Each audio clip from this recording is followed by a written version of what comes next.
I was 23 years old in 2021, working the night shift as a security guard at a commercial building under construction. The site was mostly empty, and my job was simple: sit in a small security cabin and patrol the parking lot every hour to ensure no unauthorized entry. It was 2 a.m.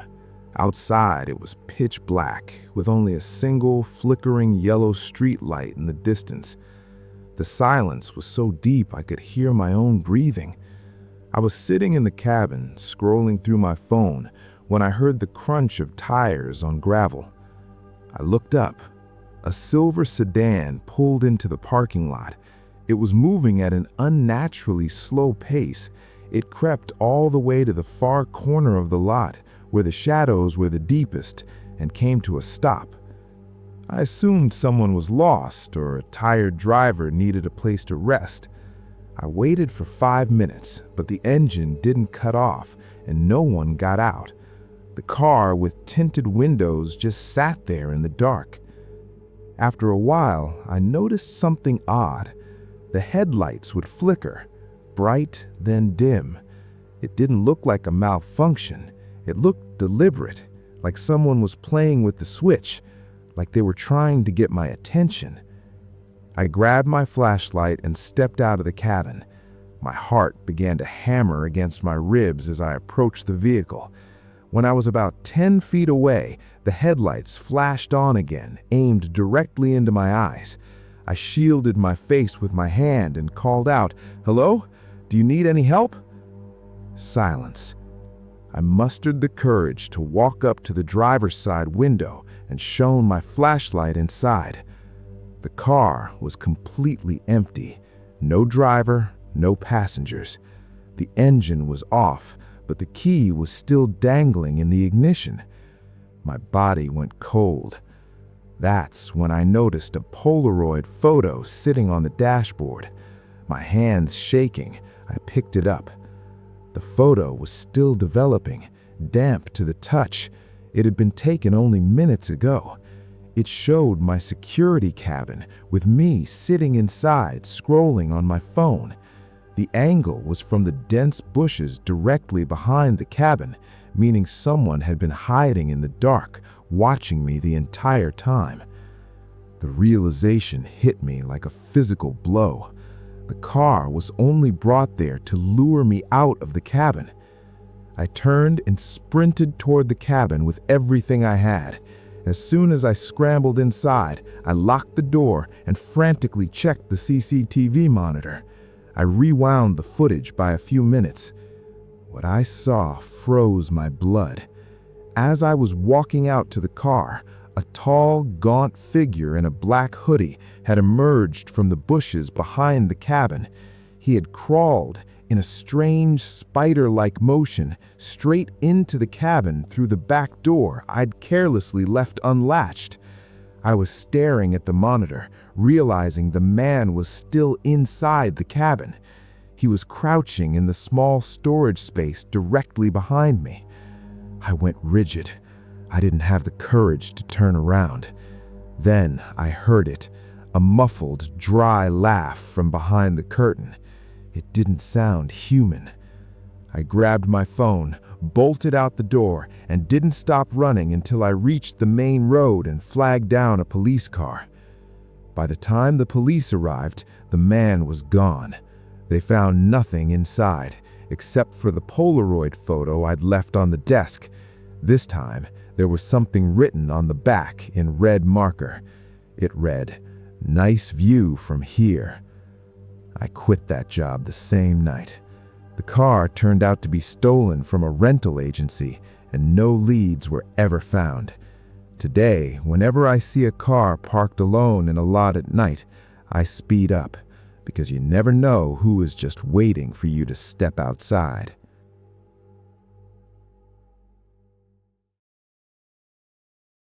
This happened last year while I was in my final year of university. To cover my expenses, I had started working the night shift as a freelance data entry operator for an online company. My shift ran from 11 p.m. to 6 a.m., meaning I spent every night alone in my room, glued to my computer. It was around 3 a.m. It was raining heavily outside, and the air was freezing. I felt hungry while working, so I opened a new food delivery app that had just launched in our area and offered late-night service. I ordered a burger and fries and went back to work. About 25 minutes later, I got the notification the rider has arrived. Because of the storm, it was pitch black outside, with only a faint glimmer of street lighting hitting my porch. I opened the front door. A guy was standing there, wearing the company's signature red jacket with the hood pulled over his head. His face was obscured by shadows, but I could see him constantly staring down at the floor. I took the food, tipped him, and thanked him. He didn't answer, just made a strange, low sound that could have been "you're welcome," then turned and walked toward his bike. I closed the door, locked it, and went back to my room to eat. Everything seemed perfectly normal. But about 10 minutes after I finished eating, my phone screen lit up. It was a message through the delivery app. I assumed it was a prompt to rate the delivery, but as I read the message, my blood went cold. It read, "Your back door was left unlocked, so I locked it for you." My heart sank into my stomach. I was home alone, and I hadn't even opened the back door in days. It was always bolted tight from the inside. I froze in my chair. Was this some kind of sick joke? Or was he messaging the wrong person? My hands were shaking as I typed back, "What do you mean? I never left my back door unlocked." A few seconds later, the reply came, "I know, but when I was leaving, I thought I'd check. It was unlocked. Don't worry, I locked it for you, but I'm still outside." Panic set in. I grabbed a large kitchen knife and slowly crept toward the kitchen where the back door was located. The kitchen was dark, save for the faint orange glow of a streetlight filtering through the window. As I reached the kitchen, I looked at the back door. It was shut, but the deadbolt was unlocked. Just then, I heard a faint scraping sound against the kitchen window. My eyes darted to the glass. Amidst the rain droplets, there was a large, wet handprint pressed against the glass, as if someone had been standing there, peeking inside. I stepped back, horrified. Then, my phone buzzed with another notification. No text this time, just an image. I opened it with a pounding heart. It was a blurry, grainy photo taken from the outside through the kitchen window, and in the photo, I was clearly visible, standing there clutching the kitchen knife. He had been standing right outside the window at the exact moment I had approached it. My mind went blank. I ran back to my room, locked the door, and dialed 911, sobbing as I explained everything. The operator told me a patrol car was on its way. The next 10 minutes were the longest, most agonizing minutes of my life. I could clearly hear footsteps crunching on the gravel around my house. He was circling the property, likely looking for another way in. As soon as the police sirens wailed in the distance, I heard the sound of footsteps sprinting away into the night. The police searched the entire area, but he was gone. When they contacted the food delivery company, they found out the account was registered under a fake name and had been hijacked 2 days prior. The rider was clearly a predator who used delivery apps to scout and target women living alone. To this day, whenever I order food, I check every single lock in my house 3 times after the rider leaves, because you never truly know if the person bringing your meal is just looking for a reason to step on your porch.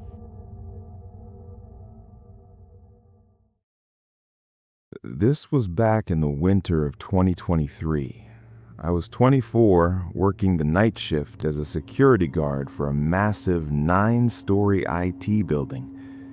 At night, the place felt like a ghost town. My only companion on the shift was my close friend Danish, who was in charge of floor security. Our job was simple: monitor the servers and patrol the building. It was around 3:15 a.m. We were sitting in the main hall on the 5th floor, a space that housed hundreds of call center agents by day, but at night it was just a graveyard of empty cubicles and dark monitor screens. Danish grabbed his mug and said he was heading down to the ground floor to warm up some coffee. I told him to go ahead. He left, and the hall fell silent again, save for the low, rhythmic hum of the server room fans. 15 minutes had passed, which was unusually long since the microwave was only a minute away. I figured he might have stepped outside for a smoke. I went back to my phone, waiting for him. Then, the silence was shattered by a sound that made my skin crawl. The old landline phone on my desk was ringing. I glanced at the display. It wasn't an outside call. It was an internal extension. Extension 404, a cubicle on the far end of the same floor. I picked up. "Hello? Danish? Cut the crap and get back up here." There was no reply, but the line didn't go dead. There was complete silence, and then I heard slow, heavy breathing. It was ragged and steady, like someone had their mouth pressed directly against the microphone. In the background, I heard a faint, distorted melody. It was the exact hold tune our call center system used. "Hello?" I barked, my voice trembling. The line clicked dead. My heart was hammering. I assumed Danish was playing a sick prank. I stood up and walked through the dim hall toward that far cubicle. The building was pitch black, with only the eerie blue glow of standby computers casting long shadows across the floor. As I reached the cubicle, my blood turned to ice. It was empty. The chair was pushed back, but the phone receiver was off the hook, resting on the desk.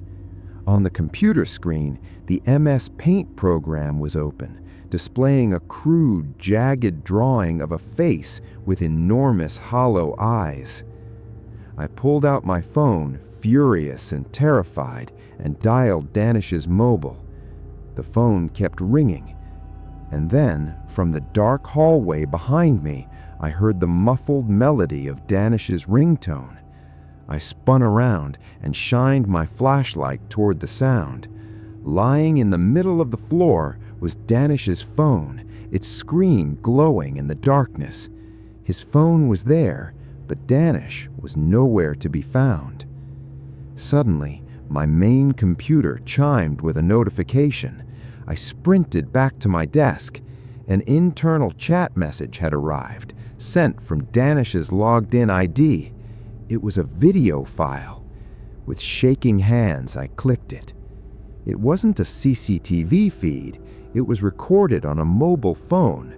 It showed the ground floor coffee area, with Danish standing with his back to the camera, waiting for the microwave. The camera crept closer, silent as a ghost, and then the video ended. Someone had ambushed him and taken his phone. The realization hit me. The attacker was on this floor, right here with me. From the dark end of the hall, a voice boomed over the building's intercom system. It sounded distorted, deep, and unnervingly calm. "Your friend got tired so quickly. Now it's your turn." I didn't waste a second. I grabbed my keys and sprinted for the main exit. I grabbed the handle and pulled. It wouldn't budge. Someone had padlocked the door from the outside. I was trapped. I heard the sound of footsteps shuffling in the dark, boots scraping against the carpet between the cubicles. They were moving closer, knowing I had nowhere to run. I bolted for the server room, a fireproof, soundproof glass vault that only I had the keycard to. I dived inside, slammed the door, and engaged the digital lock. As I turned around, I looked through the glass. A tall, gaunt figure wearing a yellow surgical mask and leather gloves emerged from the shadows and stood right in front of the glass. He tilted his head, leaned in, and started tapping slowly on the glass with a sickening grin.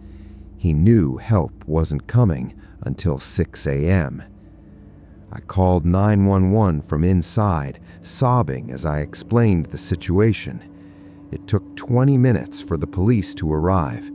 When they finally broke through the front door, the man was gone. They found Danish unconscious in a ground floor supply closet, struck on the head. The attacker had vanished through an unsecured fire escape. The police never identified him. I quit that job the next morning. To this day, whenever I pass by a large, empty corporate building at night and see a few stray lights on, my blood runs cold. You never know when the silence is just waiting for someone to pick up the phone.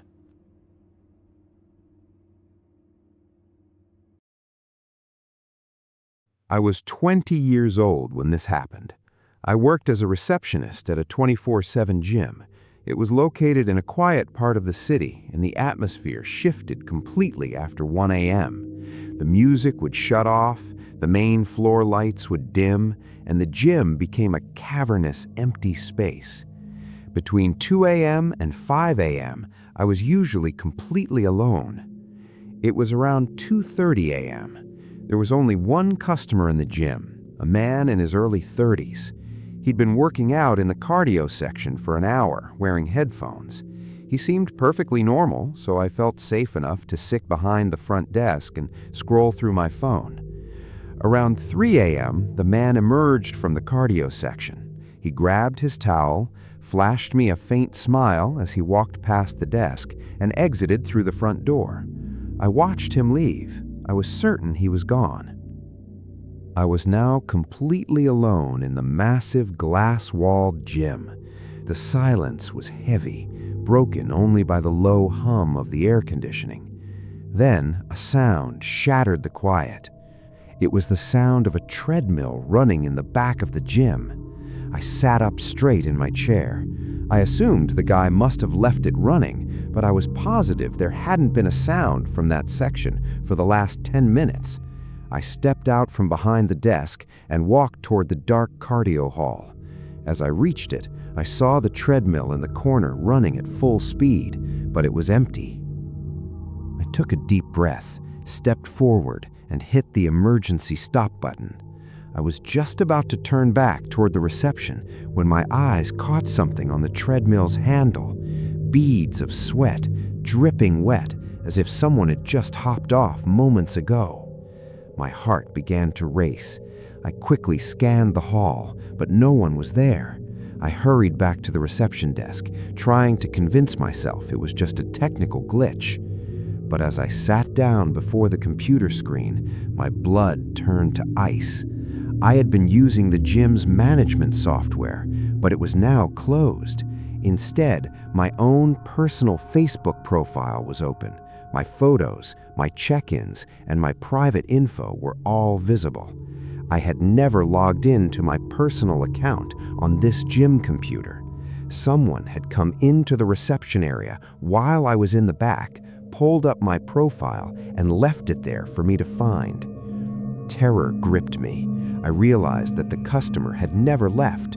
He had only faked his exit to make me let my guard down. With trembling hands, I reached for the desk phone to call the police, but the line was dead. The wire had been cut. Suddenly, From directly beneath the reception counter, right where my feet were, a low, gravelly whisper echoed, "Your pictures are very pretty." He had been hiding in the dark, crouched right at my feet the entire time. I let out a blood-curdling scream and bolted back. I shoved my chair so hard it crashed into the glass shelving behind me. As I turned, I saw him crawling out from under the counter, a manic, jagged grin on his face, holding zip ties and a black cord. I sprinted for the front door, but he had already chained it shut from the outside. I was trapped.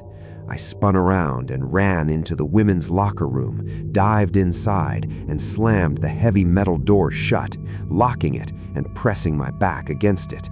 Heavy, calm footsteps approached. He was walking slowly, deliberately, like a predator who knew his prey had nowhere left to go. He stopped at the door. He dragged his fingernails across the metal door and then said in a chilling, calm voice, "How long will it take to pick the lock, Cadence? I have all night." He knew my name because he'd seen my profile. I sat on the locker room floor, sobbing, trying to call the police, but the signal was weak. Finally, on the third attempt, the call went through, and I gasped out the situation. The next 15 minutes were pure hell. He kept slowly jiggling the handle and tapping on the door. When the wail of sirens finally echoed in the distance, the tapping stopped abruptly. The police smashed through the front glass to get to me. The man was gone. CCTV showed he had escaped through the back fire exit, which he'd clearly propped open earlier. Even worse, the ID he'd used to sign up was completely fake. I quit that job on the spot. It's been 3 years, but I still can't bring myself to work out at night, because whenever I hear the sound of a treadmill starting up, I imagine someone crouching in the dark, just waiting for me to turn my back.